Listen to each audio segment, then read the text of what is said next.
پروردگار عالم نے فرشتوں کی جماعت بلائی، فرشتوں کے بڑے بڑے سردار کو بلائے، بارش کے فرشتے کو بلایا، حضور پھونکنے والے فرشتے کو بلایا، تمام فرشتوں کے سردار جبریل امین کو بلایا، حضرت میکائیل کو بلایا، حضرت اسرافیل کو بلایا اور ارشاد فرمایا او نوری فرشتوں، آمنہ کا در یتیم بڑا غم میں ڈوبا ہے۔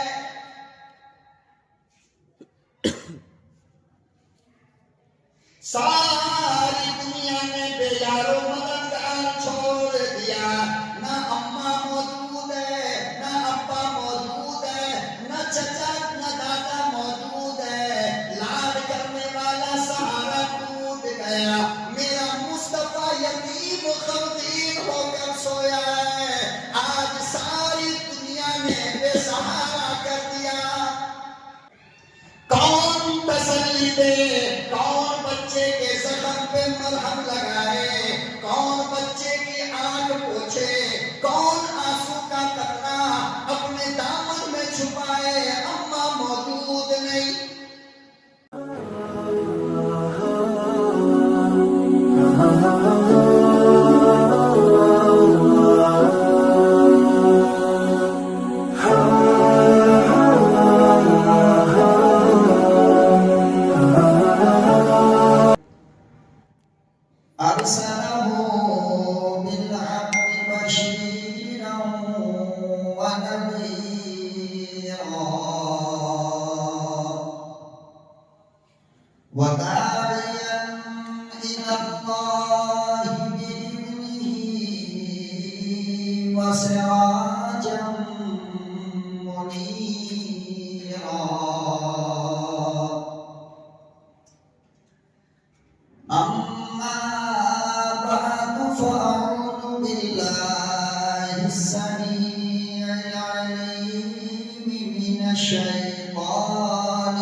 بسم اللہ الرحمن الرحیم۔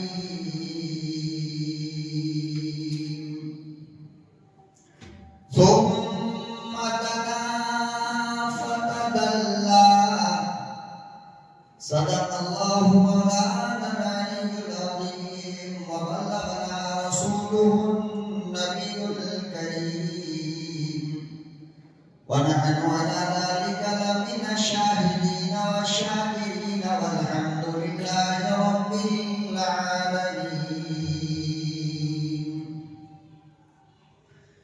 درود شریف پڑھ لیں، اللہم صلی علی سیدنا محمد وعلی آل سیدنا محمد وبارک وسلم۔ اللہم صلی علی سیدنا محمد وعلی آل سیدنا محمد وبارک وسلم۔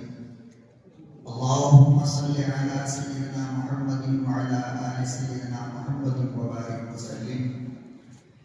نہایت قابل قدر بزرگوں اور دوستوں، ملک و ملت کے پیارے طیب نوجوانوں، جیسا کہ گزشتہ 2 دنوں سے اس مہینے یعنی رجب کی مناسبت سے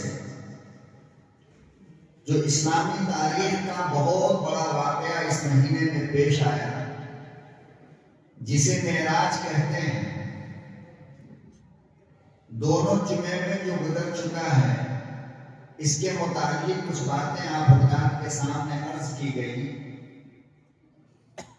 قرآن کریم میں اور احادیث میں دونوں مقامات پر اللہ نے معراج کا ذکر فرمایا ہے۔ قرآن کریم میں پروردگار عالم نے مختلف آیات میں معراج کو بیان فرمایا، اور احادیث کے اندر جناب رسول اللہ صلی اللہ علیہ وسلم اور آپ کے صحابہ نے بیان فرمایا ہے۔ اس سفر کو اسرا بھی کہتے ہیں، جیسا کہ قرآن میں اللہ نے کہا سبحان الذی اسری بعبدہ لیلا، کہ پاک ہے اللہ کی ذات جو اپنے خاص بندے جناب رسول اللہ صلی اللہ علیہ وسلم من المسجد الحرام، مسجد حرام سے الی المسجد الاقصی، مسجد اقصی تک۔ ظاہر بات ہے کہ مسجد حرام بھی زمین پر ہے اور مسجد اقصی بھی زمین پر ہے، تو معراج کی رات میں جو پہلا سفر ہوا ہے وہ ہے زمین سے زمین تک، یعنی مکے سے لے کر فلسطین تک جہاں مسجد اقصی ہے۔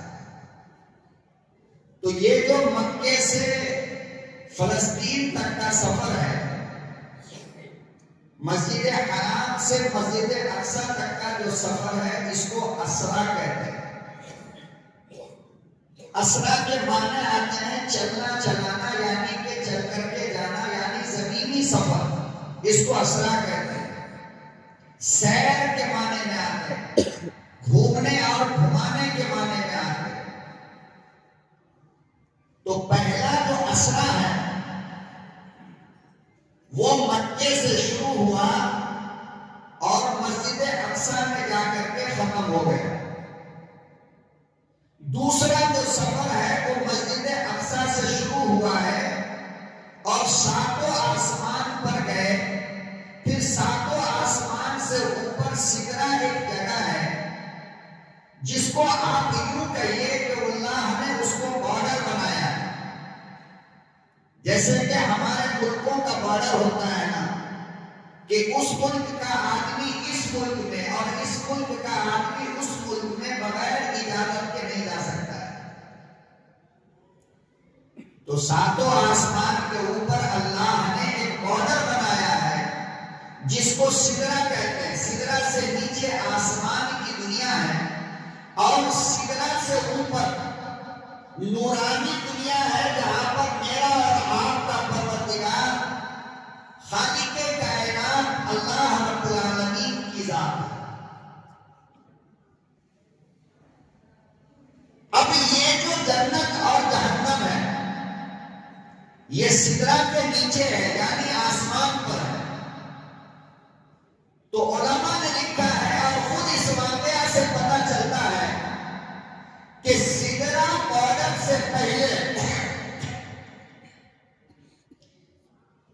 تمام کے تمام حضرات فرشتہ رہتے ہیں اور آسمان کی مخلوق رہتی ہے، لیکن اگر سدرا سے آگے جانا ہو، یعنی بارڈر کو اگر کراس کرنا ہو، تو پھر اللہ کی اجازت ضروری ہے۔ اور اللہ نے جب سے یہ دنیا بنی آج تک سوائے ہمارے نبی کے کسی اور کو بارڈر کراس کرنے کی اجازت نہیں دی ہے۔ جبریل بھی نہیں گئے۔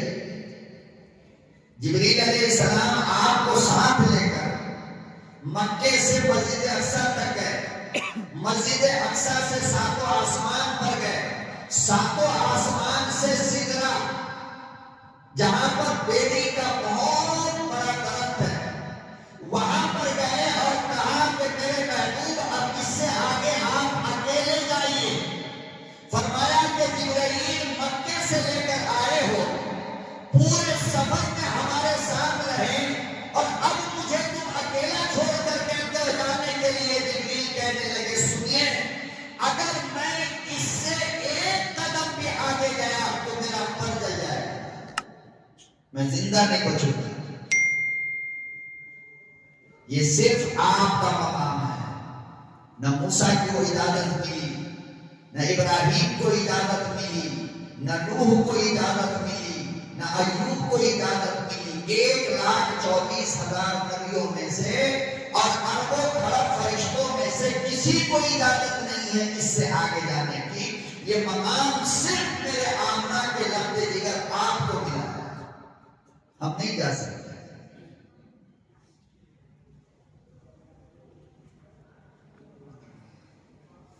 تو معراج کا دو حصہ، ایک کو اسرا کہتے ہیں جو راستے کے ذریعے طے کیا گیا مسجد اقصی تک، اور دوسرا معراج۔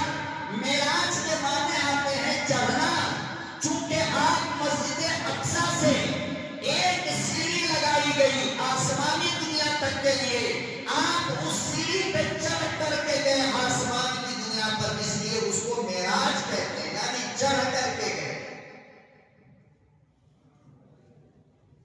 مثال کے طور پہ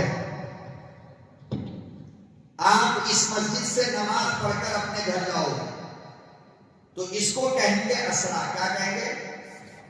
کیونکہ آپ زمین پہ چل کے جا رہے ہیں، لیکن آپ تیسری منزل پہ آپ کا مکان ہے. اب جو آپ سیڑھی چڑھو گے اس کو معراج کہیں گے. بات سمجھ گئے؟ یہ مثال کے لیے میں سمجھا رہا ہوں. تو مسجد اقصیٰ سے لے کر مسجد حرام سے لے کر مسجد اقصیٰ تک آپ ایک سواری پر بیٹھ کر گئے، لیکن زمین پر، اس لیے اس کو اسرا کہتے ہیں. اور مسجد اقصیٰ سے آپ سیڑھی پہ چڑھ کر کے آسمانی دنیا پر گئے، اس لیے اس کو معراج کہتے ہیں. اس کا دو حصہ. یہاں تک تو بات آپ کی سمجھ میں الحمدللہ آ گئی ہوگی، کیونکہ میں آپ کے انداز میں، آپ کی زبان میں آپ کو سمجھانے کی کوشش کر رہا ہوں. اب اس کی ابتدا کیسے ہوئی؟ آپ صلی اللہ علیہ وسلم مکے میں کہاں تھے، کیا کر رہے تھے، پھر آپ کو لینے کے لیے کون آیا، پھر آپ کو جو سواری ملی وہ سواری کون سی تھی، اس کا رنگ روپ کیا تھا. آج میں آپ کو وہ سمجھانا چاہتا ہوں جس کا تعلق اسی مہینے سے، یعنی رجب کی 27 تاریخ سے. اب رجب کی 27 کے نام پر ہمارے یہاں جو گنڈا گردی چل رہی ہے وہ تو آپ لوگ دیکھتے ہو، کچھ بھی چھپا ہوا نہیں. کیا کیا فسادات، یہ گنڈا وہ گنڈا فلانا، پتہ نہیں کیا کیا، نہ کتاب میں ہے، نہ قرآن میں ہے، نہ حدیث میں ہے، کہیں نہیں. بس لوگوں کے اندر یہ مشہور ہو گیا. یہی ہماری قوم کی حالت ہے کہ جو چیز قرآن میں ہے اس پہ عمل نہیں ہوتا. نماز پڑھو، قرآن کریم میں 23 جگہ اللہ نے بیان فرمایا، بلکہ 72 جگہ اللہ نے نماز کے لیے کہا. آج یہ لوگ نماز تو پڑھتے نہیں، مگر 11ویں 12ویں عمدہ کنڈا فلانا ڈھکانا یہ وہ، نہ کتاب میں، نہ قرآن میں، نہ حدیث میں، نہ نبی نے کیا، نہ صحابہ نے کیا، نہ ولیوں نے کیا، نہ کتب نے کیا، نہ بزرگوں نے کیا. آج اس کی پابندی ہمارے گھروں میں ہو رہی. بتائیے یہی اسلام ہے؟ یہی دین ہے؟ اسلام میں ہے بھوکوں کو کھانا کھلاؤ، کوئی نہیں کھلا، مگر پیسے کو برباد کریں گے دوسرے کام.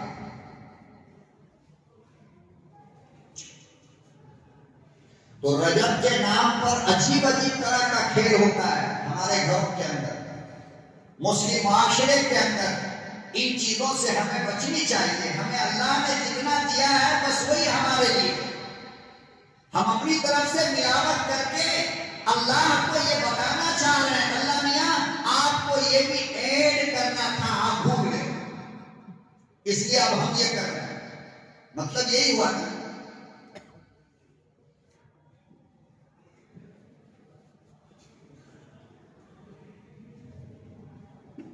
نبی کریم صلی اللہ علیہ وسلم نے فرمایا کہ اپنی میت کو دفن کرنے کے بعد وہاں پہ کھڑے ہو کر کچھ دیر اللہ کا قرآن پڑھ لیا. میں آپ کو سمجھانے کے لیے بتا رہا ہوں، برا مت ماننا. فرمایا کہ میت کو دفن کرنے کے بعد کچھ دیر کھڑے ہو کر اللہ کا قرآن پڑھ لو، اللہ کے لیے استغفار پڑھو کھڑے ہو کر کے. کیوں؟ فرمایا اس لیے کہ جب تم قرآن کی تلاوت کرتے ہو اور استغفار پڑھتے ہو تو میت تک تمہاری آواز جاتی ہے، اور اللہ تعالیٰ میت کے حساب کتاب کو نرم کر دیتا ہے، سختی کو ختم کر دیتا ہے. آپ کا قرآن پڑھنا، آپ یہ سمجھ رہے ہیں ارے ابا تو نیچے ہم تو اوپر، ہم استغفار کریں گے تو کیا ہوگا. نہیں، ایسا نہیں ہے. آپ استغفار کرتے ہو اپنے ابا کے لیے، آپ قرآن پڑھتے ہو اپنی بیوی کے لیے، آپ استغفار کرتے ہو اپنے بچے کے لیے، آپ استغفار کرتے ہو اپنے مسلمان بھائی کے لیے، اور آپ کی تلاوت کی وجہ کر میت کے پاس جو سوال و جواب کا فرشتہ آتا ہے اس فرشتے کے سوال میں نرمی آ جاتی ہے، جاتی، سختی اللہ کیا کرتا ہے؟ ختم کرتا ہے۔ یہ تو نبی نے کہا، یہ حدیث میں بھی ہے، فرمایا کہ قبر کے اوپر ہرا پودا لگا دیا کرو، ہری ٹہنی ڈال دیا کرو۔ کیوں؟ اس لیے کہ وہ جب تک ہری رہے گی تمہاری میت کو عذاب نہیں ہوگا۔ یہ ہے حدیث میں۔ لیکن ہم لوگ کیا کرتے ہیں دفن کرنے کے بعد؟ کتنے تماشے ہیں جو نہ قرآن میں ہے نہ حدیث میں ہے۔ غیروں کی طرح بڑے بڑے موٹے موٹے پھولوں کے ہار ڈال دیے گئے،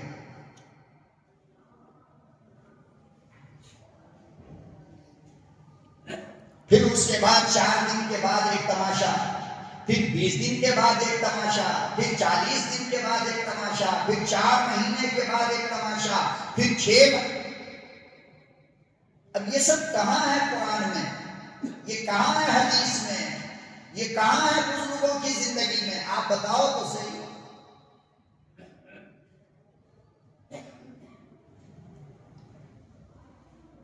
اور جو چیز اللہ کے قرآن میں نہ ہو،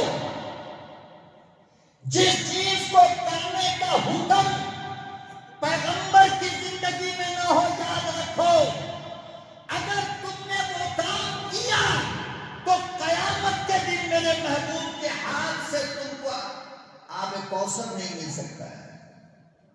اللہ دیوار کھڑی کر دے گا۔ نبی فرمائیں کہ یا اللہ میری امت ہے، فرمایا نہیں میرے مصطفیٰ، آپ کی دنیا سے جانے کے بعد انہوں نے دین میں ملاوٹ کر دیا تھا، مکسنگ کیا تھا، یہ آپ کے نہیں ہیں۔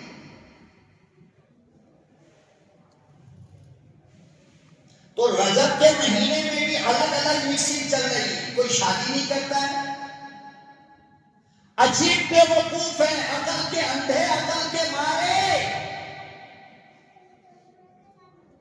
جس مہینے کے اندر میرے نبی کو خوشیاں ملی، جس مہینے کے اندر میرے مصطفیٰ کو آسمان کا سفر کرایا گیا، وہ مہینہ امت کے لیے خوشی کا ہوگا یا نحوست کا ہوگا؟ بتاؤ۔ خوشی کا ہے۔ تو جب خوشی کا مہینہ ہے تو خوشی کا کام اسی مہینے میں کرنا چاہیے یا نہیں کرنا چاہیے؟ لیکن لوگ نہیں کرتے، شادی نہیں کریں۔ محرم کے مہینے میں حضرت حسنین کریمین کی شہادت ہوئی۔ شہادت خوشی کی چیز ہے یا غم کی چیز ہے؟ خوشی کی۔ تو امت کو خوش ہونا تھا نا، محرم میں شادی نہیں کریں، سفر میں شادی۔ یعنی جتنے مہینوں کو اللہ نے کہا کہ یہ محترم عزت والا مہینہ ہے، ہم لوگ اس مہینے میں خوشیاں نہیں مناتے، شادی بیاہ کوئی پروگرام نہیں کرتے۔ یہ دن ٹھیک نہیں ہے، یہ دن منحوس ہے۔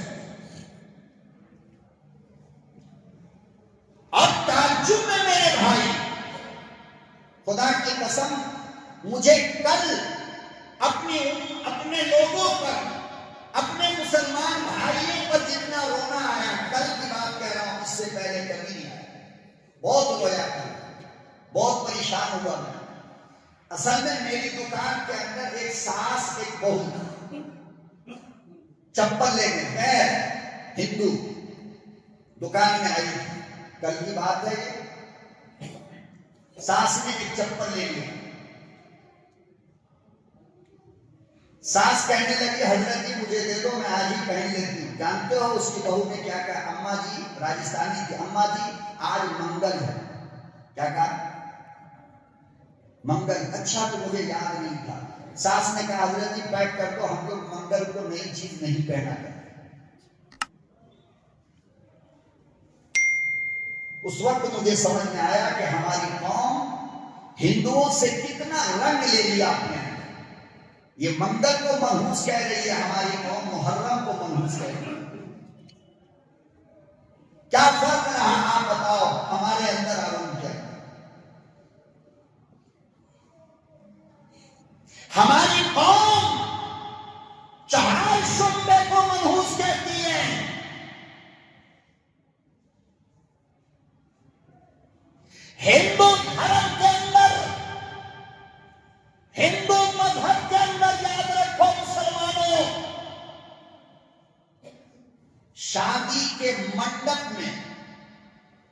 جہاں پہ یہ پھیرا لگاتے ہیں نا لڑکے لڑکیاں ہندو دھرم میں، شادی کے منڈپ میں کسی ایسی عورت کو جانے کی اجازت نہیں ہے جس کا شوہر مر چکا ہو، چاہے وہ لڑکی کی ماں ہو، سگی اپنی ماں، لیکن شوہر نہیں ہے تو شادی کے منڈپ میں اس کی اماں نہیں جا سکتی ہے۔ کیوں؟ اس لیے کہ منحوس ہے۔ کیا کہتے ہیں؟ منحوس ہے، شوہر کو مار دی، منحوس ہے۔ اب ہمارے مسلمانوں کے اندر کیا ہے؟ ہمارے مسلمانوں کی بیٹی اگر دلہن بن رہی ہو تو خدا کی قسم پورا بغور مبارکباد دے سکتا ہے، اس کے سر پہ ہاتھ رکھ کر کے اس کے ہاتھ میں مہندی لگا سکتی ہے ساری عورتیں، لیکن اگر کوئی بیوہ عورت ہو تو اس کو اجازت نہیں مہندی لگانے کی، اس کو اجازت نہیں ہے اس لڑکی کو سہاگ کا کپڑا پہنانے کا۔ ہمارے یہاں بھی بیوہ کو منحوس سمجھا جاتا ہے، بلکہ بہت سارے گھروں میں تو اپنے گود کے بچے بیوہ عورتوں کو کھلانے کے لیے نہیں دیا جاتا، یہ منحوس ہے۔ آپ سوچو کہ ہم لوگ کہاں چلے گئے۔ اور یاد رکھنا، جب تک کے تجربات کی بھٹی میں اور یہ آنکھ دیکھ کر یقین نہ کر لے، معاشرے کی کوئی بات میں کبھی نہیں کرتا ہوں، جو کچھ معاشرے کے اندر چل رہا ہے وہ آپ کے سامنے رکھ رہا ہوں، کیا یہ حقیقت ہے یا نہیں؟ تو رجب کے مہینے میں میرے نبی کو اسرا اور معراج ہوا، تو یہ مہینہ خوشی کا تھا نا، لیکن اس خوشی کے مہینے میں ہم لوگوں نے کیا کیا؟ اچھے کام کرنا بند کر دیا، ہم ہنڈے کنڈے فلانا ڈھیکانا ان تمام چیزوں کو لا کر کے اپنے گھر میں رکھ دیا۔ یہ رجب کی عید ہے۔ ہمارے یہاں عجیب بات ہے، میرے نبی نے کہا کہ اللہ نے میری امت کے لیے 2 عید رکھا ہے، ایک عید جمعے کا، ایک عید جمعے کا، اور دوسرا عید رمضان اور بقرعید کا، اس کے علاوہ کوئی تیسرا عید ہی نہیں۔ ہمارے معاشرے میں آج کے زمانے میں رجب کا عید، شعبان کی عید، ربیع الاول کی عید، پتہ نہیں کتنی عید ہم اپنے باپ کے گھر سے لے آئے بنا کر، نبی کو معلوم نہیں تھا یہ سب۔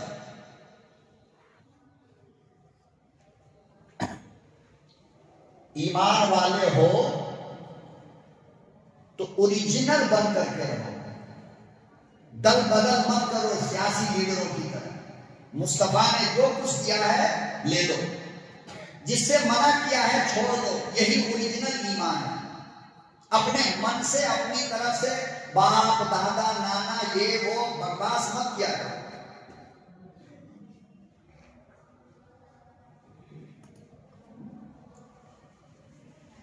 غلط چیزیں ہیں یہ۔ ماں کے پیٹ سے لے کر موت تک پوری زندگی کا ایک سیکنڈ بھی ایسا نہیں ہے جس کو گزارنے کا طریقہ میرے نبی نے بتایا نہ۔ آپ بتاؤ، کوئی ایک کوشچن آپ کرو کہ مولانا میں یہ کرنا چاہتا ہوں، نبی نے ہم کو کیا بتایا ہے؟ اگر آپ کو جواب نہ دے دوں تو آپ جو چاہیں کریں، میں مجھے نہیں۔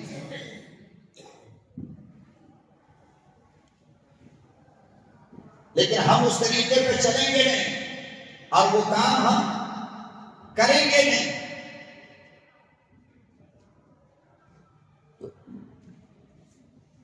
بہرحال میرے محترم بزرگ اور دوستو، یہ رجب کا مہینہ اہل ایمان کے لیے خوشیوں کا مہینہ ہے۔ اس میں بکواس اور بےہودہ کام کرنا جس کا شریعت میں، اسلام میں اجازت نہ ہو، اللہ تعالیٰ ہمیں بھی اس کی اجازت نہیں دیتا۔ تو زمینی سفر کا آغاز جو ہوا وہ اس طرح ہوا کہ جس دن یہ واقعہ پیش آیا ہے، معراج والا، اسرا والا، مسجد حرام سے مسجد اقصی تک والا، اس دن مکے والوں نے آپ پر بہت زیادہ ظلم کیا تھا، بہت زیادہ۔ بہت ستایا. آپ صلی اللہ علیہ وسلم تھک ہار کر غم میں چور ہو کر، چونکہ ابا بھی نہیں. بھئی اگر محلے میں کسی بچے کو آپ تھپڑ مارو گے تو بھاگ کے کہاں جاتا ہے؟ یا ابا کے پاس یا اماں کے پاس. بولو تیسری جگہ جاتا ہے؟ نہیں جاتا. میرے نبی کو پورے مکے والے اپنا سگا چچا ابو لہب، خاندان والے طرح طرح سے آپ کو ستا رہے ہیں. گلے میں رسی کا پھندا ڈال دیا اور کسی کا گیا، بدن پر آپ کے اونٹ کی گندگی ڈال دیا گیا. آپ سجدے کی حالت میں ہیں. میں آپ سے پوچھتا ہوں مسلمانوں، بتاؤ جب ہمیں کوئی تھپڑ مارے ہم ماں کے سہارے میں جاتے ہیں، باپ کے سہارے میں جاتے ہیں. میرے مصطفیٰ کا نہ باپ ہے نہ ماں ہے. میرا نبی جائے تو کہاں جائے؟ کون تسلی دے گا سر پہ ہاتھ رکھ کر؟ کون آئے گا لڑنے کے لیے ان کی طرف سے؟ نہ اماں ہے نہ ابا ہے. تو پورے مکے والوں کا ظلم سہ کر بدن چور چور بنا ہوا تھا. اپنی چچا کی بیٹی جن کا نام ام ہانی تھا. کیا نام تھا؟ چچا کی بیٹی جن کا نام ام ہانی تھا. آپ اپنی چچا زاد بہن کے گھر میں جو حرم ہے، مسجد حرم سے بالکل پاس میں تھا، باہر کے حصے میں، جہاں آپ صحیح کرو گے نا صفا اور مروہ کے درمیان، اللہ آپ سب کو کرا دے، کرو گے تو اس سے رائٹ سائڈ میں جو ہے نا حضرت ام ہانی کا گھر تھا. اپنی بہن کے گھر میں آپ صلی اللہ علیہ وسلم تھک ہار کر کے آرام کر رہے تھے. اور یہ سارا منظر میرا اللہ تو دیکھ رہا تھا. پروردگار عالم نے فرشتوں کی جماعت بلائی. فرشتوں کے بڑے بڑے سردار کو بلائے، بارش کے فرشتے کو بلایا، حضور پھونکنے والے فرشتے کو بلایا، تمام فرشتوں کے سردار جبریل امین کو بلایا، حضرت میکائیل کو بلایا، حضرت اسرافیل کو بلایا اور ارشاد فرمایا، او نوری فرشتوں، آمنہ کا در یتیم بڑا غم میں ڈوبا ہے.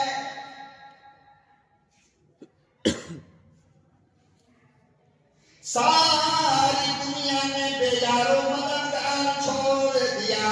نہ اماں موجود ہے، نہ ابا موجود ہے، نہ چچا نہ دادا موجود ہے. لاڈ کرنے والا سہارا ٹوٹ گیا. میرا مصطفیٰ یتیم غمگین ہو کر سویا ہے. آج ساری دنیا نے بے سہارا کر دیا.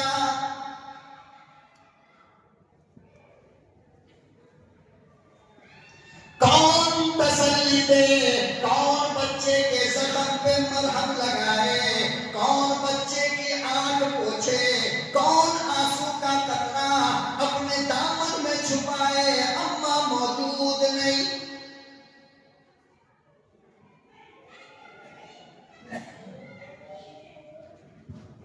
اسی لیے امام الانبیاء محبوب کبریا حضرت محمد مصطفیٰ صلی اللہ تعالی علیہ وسلم نے ارشاد فرمایا، لوگوں آخری وقت میں فرمایا، لوگوں یتیموں کا خیال کرنا.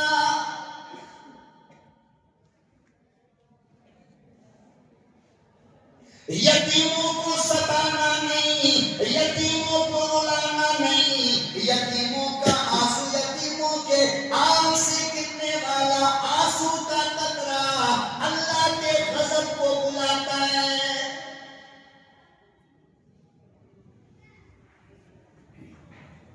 ارشاد فرمایا مدنی کریم صلی اللہ تعالی علیہ وسلم نے، لوگوں جب جب کوئی یتیم مل جائے جس کا ابا موجود نہ ہو، فرمایا کچھ کرو یا نہ کرو، ارے پیار سے سر پہ ہاتھ رکھ دو.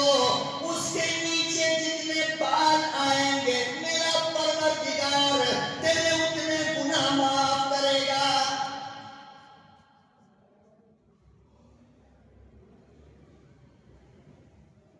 میرے مصطفیٰ سے زیادہ، امام الانبیاء سے زیادہ یتیمی کا غم کسی نے سہا نہیں، کسی کو پتا نہیں بغیر باپ کی دنیا کیسی ہوتی ہے۔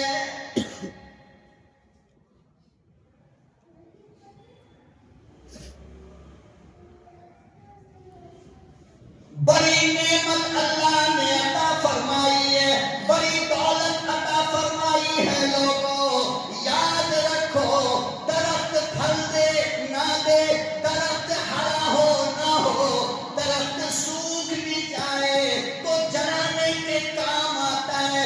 یاد رکھو مسلمانوں، باپ بیمار کیوں نہ ہو، بستر پر لیٹا کیوں نہ ہو، مگر باپ پھر باپ ہوتا ہے۔ اور سمجھ میں نہیں آتا تو ذرا ان سے پوچھو جس کے بابا نے چھوڑ دیا،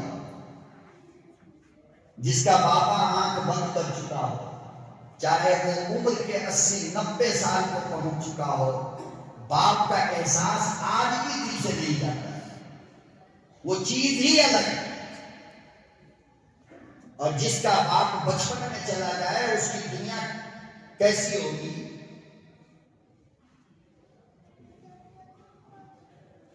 پروردگار عالم نے تمام فرشتوں کو بلایا، فرشتوں کے سردار کو بلایا، فرمایا میرے محبوب غم میں ڈوب گئے، میرا محبوب صبر کرتا کرتا تھک گیا، اب مایوس ہو کر لیتا ہے۔ او میرے نورانی فرشتوں، آؤ آج جاؤ، دنیا کو بتا دو جس کا کوئی سہارا نہیں، رب اس کا سہارا ہے۔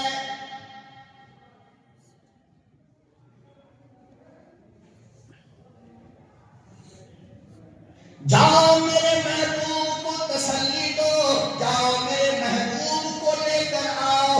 جنت کے فرشتوں سے کہا، او جنت کے فرشتوں جنت کو دلہن بنا دو۔ جہنم کے فرشتوں سے کہا، او رضوان جہنم کی آگ بجھا دے۔ اللہ میاں کیوں؟ فرمایا اس لیے کہ سراپا رحمت آنے والا ہے، میرا محبوب آئے گا تجھے دیکھنے کے لیے۔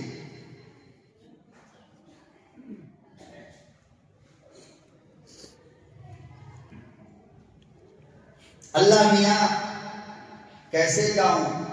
خالی ہاتھ؟ یہ تو مہمان نوازی، یہ تو میزبانی نہیں، مہمانی نہیں۔ اتنی اونچی ذات کے پاس آپ بھیج رہے ہو، کچھ دو تو جائیں۔ فرمایا کہ جنت سے سونے کا تشت اٹھاؤ، جنت سے سونے کا تشت اٹھاؤ، اور اس تشت کے اندر ایمان اور حکمت رکھو، یہ گفٹ لے کر کے جاؤ میرے محبوب کی۔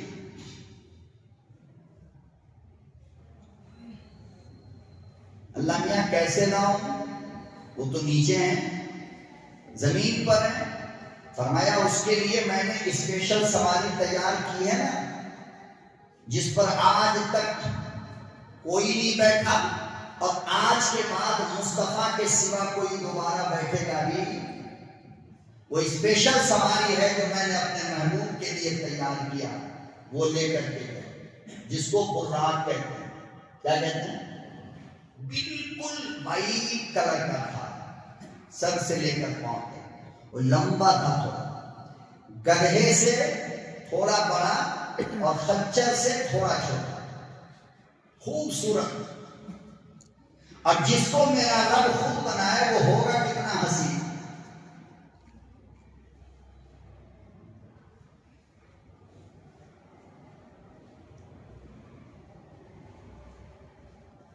براق ملا، سونے کا تشت ملا، جبریل امین لے کر کے آنے لگے۔ فرمایا کہ جبریل رکو۔